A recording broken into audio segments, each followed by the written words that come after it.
शहर बगदाद के कुछ फासले पर एक छोटी सी बस्ती थी जहां एक बूढ़ा शख्स अपनी जिंदगी के आखिरी दिन गुजार रहा था। वो एक खामोश और आजिज लेकिन दाना इंसान था। उसके 5 बेटे थे। उनमें सबसे बड़ा यूसुफ था जो एक जमींदार था। यूसुफ पूरा दिन खेतों में मेहनत करता था, जमीन को सींचता और फसलों की देखभाल करता था, लेकिन वालिद की खिदमत करते हुए कभी कभी वो उकता जाता और दिल ही दिल में सोचता कि ये जिम्मेदारी कब खत्म होगी। शाम को यूसुफ थका हारा जब घर लौटता तो उसका बूढ़ा बाप हकीम खामोशी से बेटे की थकान को महसूस करता था। हकीम के दिल में बेटे के लिए बेपनाह मोहब्बत थी, लेकिन वो कुछ कहे बगैर फक्त अपनी नज़रें झुका लेता। कुछ अरसे के बाद हकीम अपने बेटे यूसुफ के रवैये में तब्दीली महसूस करने लगा। वो जानता था कि यूसुफ अपनी थकान और जिम्मेदारियों के बोझ तले दब चुका है और शायद उसे ये महसूस होने लगा कि बूढ़ा बाप अब उसके लिए एक बोझ बन गया है। यूसुफ का ये रवैया उसके वालिद को परेशान करने लगा। वो अपनी ज़िंदगी के आखिरी अय्याम सुकून से गुजारना चाहता था, लेकिन यूसुफ की बेरुखी ने उसे गमगीन कर दिया। कुछ अरसे के बाद हकीम ने यूसुफ को करीब बुलाया और कहा, बेटा, मुझे मालूम है कि मैं तुम पर बोझ बन चुका हूँ। फिक्र ना करो, मैं ज़्यादा दिन तुम्हारे साथ नहीं रहूँगा। 2-3 दिन के बाद मैं अपने दूसरे बेटे के पास चला जाऊँगा। तुम अपने काम और ज़िंदगी पर ध्यान दो, मेरे लिए परेशान मत होना। यूसुफ ये सुनकर कुछ देर खामोश रहा। दिल में नदामत की हल्की सी लहर उठी, मगर उसके लबों पर कोई भी अल्फाज ना आए। कुछ दिन गुजारने के बाद बूढ़ा हकीम यूसुफ के घर से निकलकर दूसरे बेटे फारूक के पास चला गया, जो एक कामयाब ताजर था और उसके पास मालो दौलत की कमी न थी। बूढ़ा बाप फारूक के घर रहने लगा, लेकिन फारूक का रवैया भी काबिल अफसोस था। फारूक के लिए कारोबार की मसरूफियत ज़्यादा अहम थी, जबकि उसकी बीवी ससुर को हमेशा नज़रअंदाज करती और उनसे बात करने की जहमत भी ना उठाती। हकीम दिन भर खामोशी से एक कोने में बैठा रहता, दिल में अपने बेटों की बदलती हुई मोहब्बत का गम लिए, मगर अपनी तकलीफ को कभी जुबान पर ना लाता। बूढ़े हकीम का वक्त गमों के साथ गुजर रहा था। एक दिन फारूक ने अपनी बीवी की बातों में आकर वालिद से कहा, बाबा, आपको मेरे साथ कारोबार में मदद करनी चाहिए ताकि आपकी मौजूदगी का मुझे भी कुछ फ़ायदा हो। यह सुनकर बूढ़ा हकीम खामोश रहा। उसकी झुकी हुई कमर, कमज़ोर हाथ और नातवा जिस्म इस बात की गवाही दे रहे थे कि वो अब किसी भी मेहनत के काबिल नहीं रहा। लेकिन उसने अपने बेटे की बात का बुरा ना मनाया, क्योंकि वो जानता था कि फारूक उसे सिर्फ जिम्मेदारी के पैमाने से देख रहा है, मोहब्बत के पैमाने से नहीं। सारी रात बूढ़े बाप की खांसी और दर्द भरी फरियाद से तंग होकर फारूक की बीवी ने कहा कि ये बूढ़ा इंसान हमें मजीद परेशान कर रहा है। इसके और भी तो बच्चे हैं, वहाँ जाकर भी तो जिंदगी गुजार सकता है। फारूक भी एक कम ज़र्फ आदमी था। उसने अपने बूढ़े बाप से कहा, बाबा, अगर आप तंग हो तो कोई बात नहीं, चाहे तो दूसरे बेटे के पास चले जाएं, वहाँ आप सुकून से रहेंगे। आपके इलाज के लिए मैं पैसे भी दे दूंगा, फिक्र ना करें। इन अल्फाज ने हकीम की इज्जत नफ्स पर एक और ज़ख्म लगा दिया। फारूक ने मोहब्बत और तवज्जो देने की बजाय सिर्फ एक माकूल हल पेश किया, जैसे बूढ़े वालिद की मौजूदगी की कोई अहमियत ही ना हो, बस एक जिम्मेदारी थी जिसे किसी न किसी तरह निभाना था। बूढ़ा हकीम फारूक के घर से निकलकर अपने तीसरे बेटे उस्मान के पास चला गया। उस्मान एक मेहनती किसान था और अपनी ज़मीनों पर काम करता था। उसने अपने वालिद का एहतराम किया, लेकिन उसके पास भी ज़्यादा वक्त न था। वो दिन भर खेतों में मसरूफ़ रहता और शाम को आकर अपनी बीवी और बच्चों के साथ वक्त गुजारता। जब उस्मान सुबह काम पर जाता तो उसकी बीवी हमेशा अपने बच्चों को ससुर के पास बिठा देती और उन्हें कहती कि वो इनके साथ खेलें। बूढ़ा हकीम, जो बीमारियों और कमज़ोरी से कांप रहा था, ये मंजर देखकर दिल में शदीद गम का शिकार हो जाता। उस्मान के घर में वालिद की हालत मज़ीद ख़राब होती गई और आखिरकार वो वहाँ से भी चला गया। इस बार उसने अपने छोटे बेटे अहमद के यहाँ जाने का फ़ैसला किया, जो कि एक धोखेबाज और लालची इंसान था। उसने अपने वालिद का इस्तकबाल बड़ी खुशदिली से किया, اور اس خوش دلی کی وجہ محض لالچ تھی، نہ کہ اپنے والد سے محبت۔ احمد نے اپنے والد کو عزت دی اور کہا، بابا آپ کو یہاں رہنے میں کوئی تکلیف نہیں ہوگی۔ وقت کے ساتھ ساتھ احمد کو پتہ چلا کہ بوڑھے باپ کے پاس اب کوئی مال و دولت نہیں ہے، تو اس نے بھی باپ کو نظر انداز کرنا شروع کر دیا۔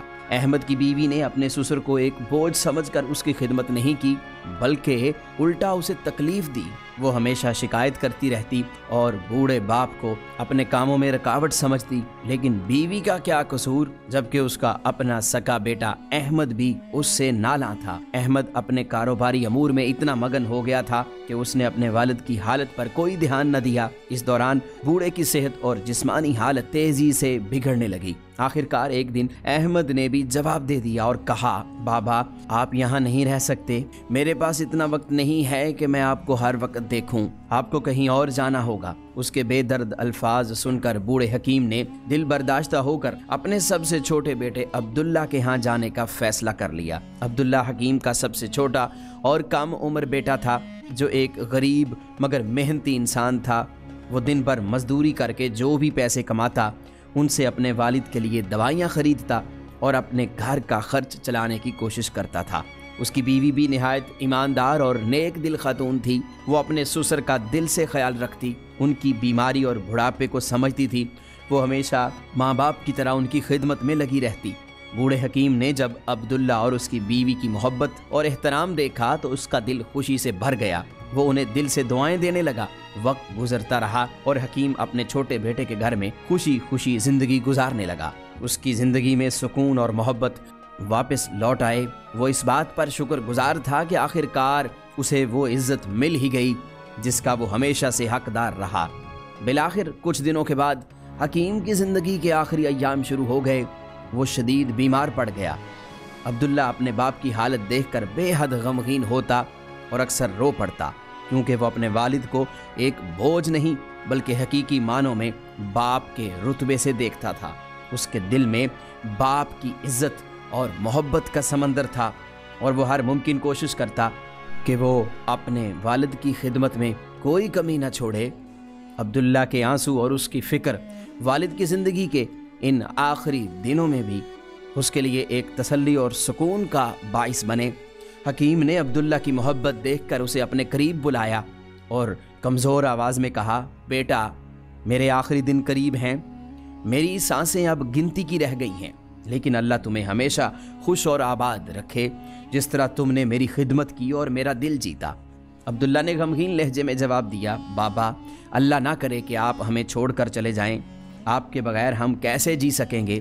حکیم نے مسکراتے ہوئے کہا، بیٹا یہ تو حق کا راستہ ہے، ہر شے کو فنا ہونا ہے، مجھے بھی اپنے خالق حقیقی کے پاس جانا ہوگا۔ عبداللہ نے غمگین لہجے میں کہا، بابا کیا آپ مجھ سے خوش ہیں؟ میں وہ خدمت نہیں کر سکا جس کے آپ حقدار تھے، میری بیوی بھی کم عقل ہے، لیکن اگر آپ کے دل میں کوئی گلہ یا شکوہ ہو تو مجھے ضرور بتائیں اور اپنا غم ہلکا کریں۔ حکیم نے گہری سانس لی اور عبداللہ کو کہا، بیٹا ایک آخری بات ہے جو میں تم سے کہنا چاہتا ہوں، اور یہ ایک بڑی امانت ہے۔ میں نے اپنی زندگی میں تم 5 بیٹوں کا امتحان لیا، لیکن اس آزمائش میں صرف تم کامیاب ہوئے۔ بیٹا میرے مرنے کے بعد تم بغداد کی فلاں گلی میں جابر نام کے ایک بوڑھے شخص کے پاس چلے جانا، اسے میرا نام لے کر کہنا کہ حکیم وفات پا چکا ہے اور وہ امانت جو اس نے تمہارے پاس رکھوائی تھی وہ تمہیں دے دے۔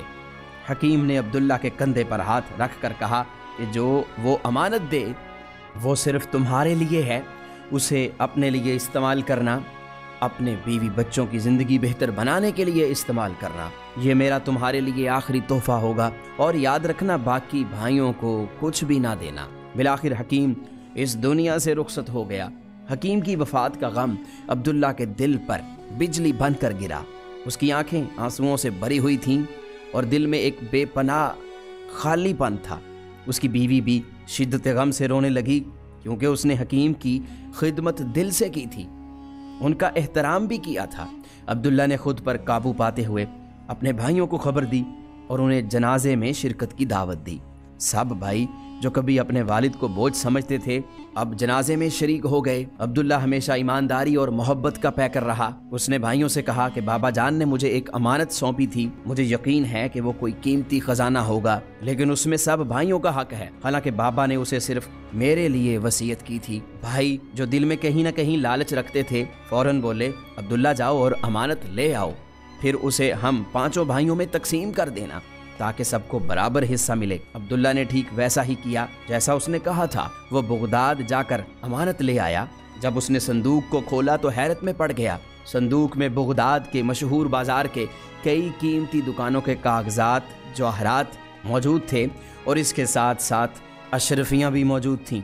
अब्दुल्ला ने अपनी दयानतदारी का सबूत देते हुए सब भाइयों को उनका हक दिया और खुद अपने हिस्से पर किनायत की। जिंदगी एक बार फिर बाप के साए के बगैर चलने लगी, लेकिन वक्त ने जल्द ही अपनी हकीकत दिखा दी। चंद माह बाद बड़े भाइयों में से एक अपने कारोबार में बुरी तरह फंस गया। गैर जिम्मेदारी और गलत फैसलों के बाइस वो कर्ज में डूबता चला गया।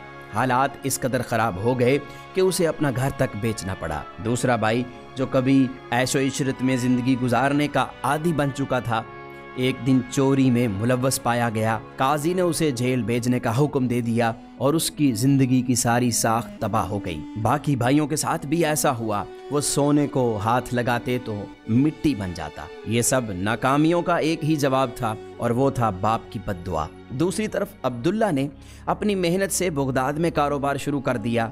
वो कूफे से कपड़ा खरीद कर बगदाद के बाजारों में बेचता और वक्त के साथ साथ वो काफ़ी मुनाफा कमाने लगा। उसकी ईमानदारी, बाप की दुआ और मुस्तकिल मेहनत ने उसे तरक्की की राह पर डाल दिया, यहाँ तक कि वो अपने तमाम भाइयों से आगे बढ़ गया। इसके साथ साथ अपने भाइयों की फरोख्त करदा दुकानें भी उसने खरीद लीं। आहिस्ता आहिस्ता वो पूरे बाजार का वाहिद मालिक बन गया। जो भाई खुद को बहुत दौलतमंद समझते थे अब वक्त के मारे हुए अब्दुल्ला के दर पर सवाल करने आने लगे। अब्दुल्ला जो एक रहम दिल, मुशफिक और हमदर्द इंसान था, उनकी मदद करता, उन्हें खाली हाथ कभी भी वापस ना लौटाता। फिर वो दिन आ गया जब अब्दुल्ला ने बगदाद के एक तरक्की याफ्ता इलाके में एक बड़ा घर खरीदा। वो वहाँ पर अपनी बीवी और बच्चों के साथ खुशहाल ज़िंदगी गुजारने लगा। वो ज़िंदगी के इस मोड़ पर भी अपने वालिद की दुआओं और तालीमात को न भूला। एक दिन वो अपने वालिद की कब्र पर फातिहा पढ़ने गया। कब्र के सामने खड़े होकर उसने कहा, बाबा आपकी दुआओं ने मुझे बगदाद का अमीर तरीन आदमी बना दिया, लेकिन आपके साए की महरूमी ने मुझे गमगीन कर दिया।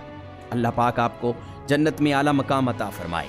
प्यारे दोस्तों, इस कहानी से हमें 3 असबाक मिलते हैं। पहला सबक ये है कि वालिदैन की जिम्मेदारी है कि वो अपने बच्चों को बेहतरीन तरबियत दें ताकि वो बाद में ना सिर्फ उनका सहारा बने बल्कि ज़िंदगी की मुश्किलात का सामना भी हिकमत से और सब्र से करें। दूसरा सबक ये है कि एक बेटे के तौर पर वालिदैन को कभी भी बोझ न समझें, क्योंकि वक्त का पहिया घूमता है। कल आप खुद उस मकाम पर हो सकते हैं जहाँ आज आपके वालिदैन हैं, आपकी माँ है और आपका बाप है। तीसरा और आखिरी सबक ये है कि वालिदैन के साथ मोहब्बत, इज़्ज़त और अच्छा रवैया इख्तियार करें। इसकी वजह से अल्लाह पाक ना सिर्फ आपके कारोबार में बरकत देगा बल्कि आपकी उम्र में भी बरकत अता फरमाएगा। दुनिया में कामयाबी तो आपका मुकद्दर बनेगी ही, इसके साथ साथ आखिरत में भी आपको बेशुमार इनामात से नवाजा जाएगा। माँ बाप चाहे जैसे भी हों, उनकी खिदमत हर बेटे का फर्ज होना चाहिए, क्योंकि उनकी दुआओं से ही आपकी जिंदगी और आखिरत बन सकती है। हमें उम्मीद है कि आपने इस कहानी से बहुत कुछ सीखा होगा। अल्लाह पाक आप पर अपना रहम करम फरमाए, आमीन। प्यारे दोस्तों, इस वीडियो को लाइक ज़रूर कीजिएगा, दोस्तों के साथ शेयर ज़रूर कीजिएगा और मज़ीद ऐसी ही सबक आमूज़ वीडियोज़ के लिए आप हमारा चैनल यूनिवर्सल इन्फो सब्सक्राइब ज़रूर कर लीजिएगा।